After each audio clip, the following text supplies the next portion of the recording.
if you ask someone who really believes in the 9/11 truth conspiracy theory, Sure. right, that Bush brought down the World Trade Center, and you ask them to have a conversation about it, and they give you all the rigmarole about the melting point of steel and Building 7, and people would have, people rigged the buildings to explode, and you ask them how they got all that thermite into the buildings, and they did it in the dead of night, and how many conspirators were involved. And there's an endless energy to talk about these things. And in that case, these really are propositional claims about what happened when no one was looking. And I think the people who believe this stuff really do believe it. And this is very much analogous to what happens in religion. This is analogous to a Christian saying, no, you don't understand. I really think that Jesus was resurrected. I think he was nailed up on the cross. He was a human being.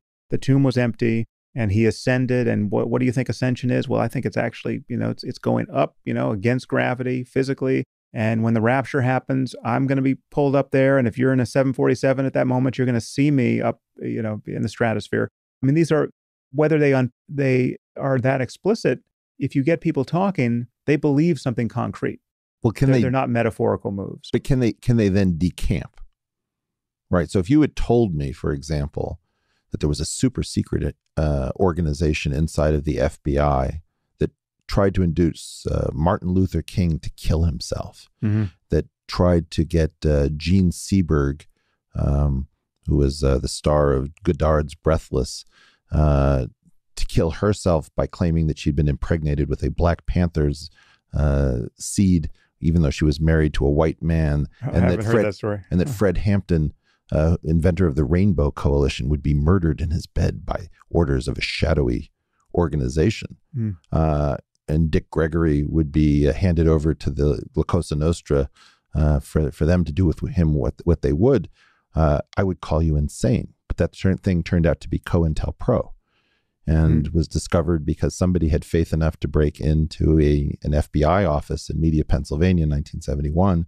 And through Freedom of Information, we learned that this crazy conspiracy theory turned out to be true.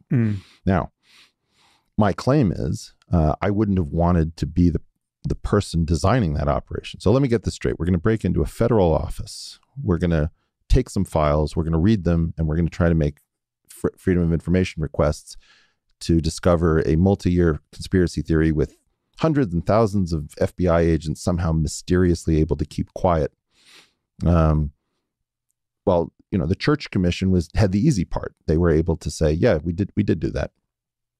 And, today, if I say, did you know there was something called, Section A of the Reserve Index for people to be rounded up in times of national emergencies, including professionals, professors, newscasters, the independently wealthy? That would sound crazy. So The problem with these things is that lots of things that sound nutty have to be explored in a faith-based context. Now, the question is, can you camp and decamp?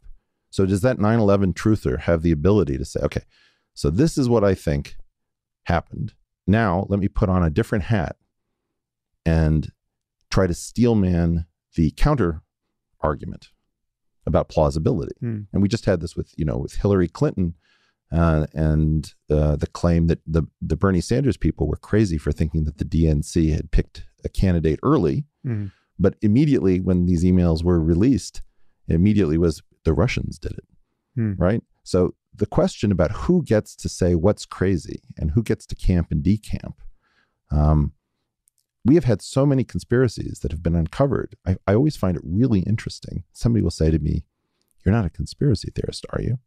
And, I had a tweet a while back, which was after MK Ultra and Operation Paperclip and COINTELPRO, all smart people are conspiracy theorists. Do I look stupid? So the question is, do you have enough, self-authorship of your own mind to explore things that might be nutty, and then to do the editing to see whether or not you achieve something in the nutty state? And can you go back and forth? I'm just not sure the words are retaining their meanings here, because it's not. So for instance, there's no question that people sometimes conspire, right? So I already have a room in this unexplored mansion, part of the mansion that is completely rational for me to open that door, right? So I'm not forsaking my any principle of rationality to say this may be among the conspiracies I haven't heard about. Mm-hmm. It only becomes irrational, like in the case of 9/11 truth for me, when I see that, one, the incentives are not aligned the way they should be. Two, the number of conspirators is so vast as to make any effective secrecy implausible.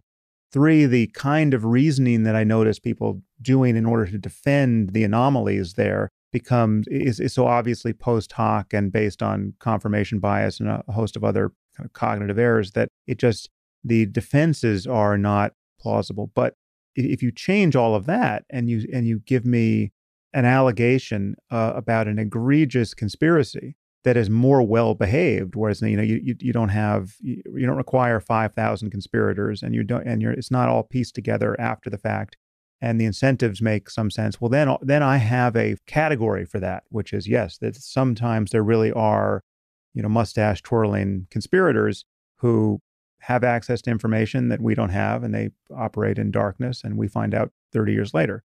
And yes, it's true that for me to spend any time entertaining that in a condition where it's not yet plausible or not yet popular, that is a kind of faith-based use of my time. I'm saying, well, is this worth doing, or am I going to look crazy to my peers? You're taking an advance on your rationality. Right.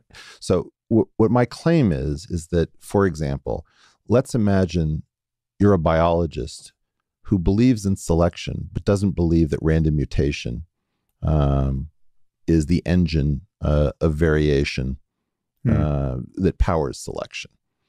My claim is that's going to be a very tough position for you to hold, but if you happen to be of the belief that it's somehow intelligent design, you're maybe much more willing to take serious career risk to examine something that is too hot to handle for almost anyone else. Yes, I would certainly grant you that. Right. And so the idea is that let's imagine that there's something really wrong with the neo-Darwinian hypothesis, which I may not just be about random mutation. I don't want to create a straw man there. Yeah.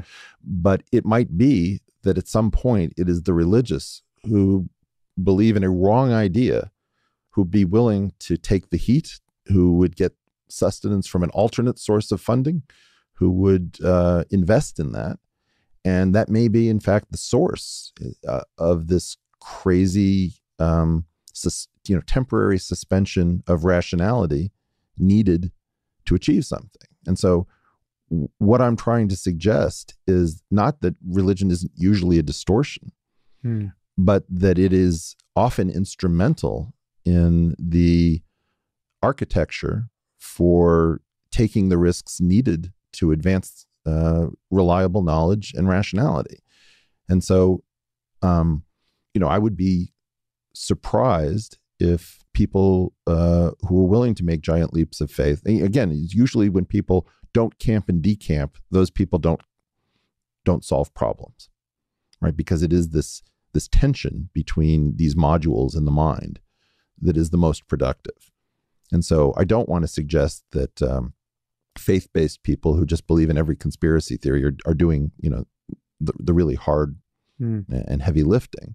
But it is a subset of people who maintain tensions between these things, I think, who are often the most productive. And this is why, in some sense, your discussion of spirituality and psychedelics, which goes beyond some of the places that I think some of your fellow travelers in the New Atheist movement are willing to go, is so interesting, because it evidences an awareness of tensions that other people, there's something instinctual about your body of work where when most people are in the shallow end, you swim to the deep end to explore territory that other people, where angels fear to tread. I often find you hard at work. I wanted to read something which changed my life a great deal. And it's an essay by Arthur Koestler, which is too long for the podcast, but it's called On Disbelieving Atrocities. And the most interesting thing about it is that it carries a publication date in the New York Times of 1944. And what it is a discussion of is the Holocaust before the world is ready to hear that it is going on. And there is, in particular, a paragraph talks about what it is like to hold this position in a hostile universe, which doesn't wish to believe this because of various state interests. So this is Arthur Koestler in, I think, 1944. As to this country, I have been lecturing now for 3 years to the troops, and their attitude is the same. They don't believe in concentration camps. They don't believe in the starved children of Greece, in the shot hostages of France, in the mass graves of Poland. They have never heard of Lidis, Treblinka, or Belzec. You can convince them for an hour. Then they shake themselves. Their mental self-defense begins to work, and in a week, the shrug of incredulity has returned like a reflex temporarily weakened by a shock. Clearly, all this is becoming a mania with me and my like. Clearly, we must suffer from some morbid obsession, whereas the others are healthy and normal. But the characteristic symptom of maniacs is that they lose contact with reality and live in a fantasy world. So perhaps it is the other way round. Perhaps it is we, the screamers, who react in a sound and healthy way to the reality which surrounds us, whereas you are the neurotics, who totter about in a screened fantasy world because you lack the faculty to face the facts. Were it not so, this war would have been avoided, and those murdered within sight of your daydreaming eyes would still be alive. Now, this is what it means to know that the Holocaust is going on, and to know that fundamentally what you're trying to say is being resisted universally, and that it is a tiny group who is actually seeing the world correctly, misportrayed by the masses as if they had lost their mind, or that they were afflicted with some deep moral affliction.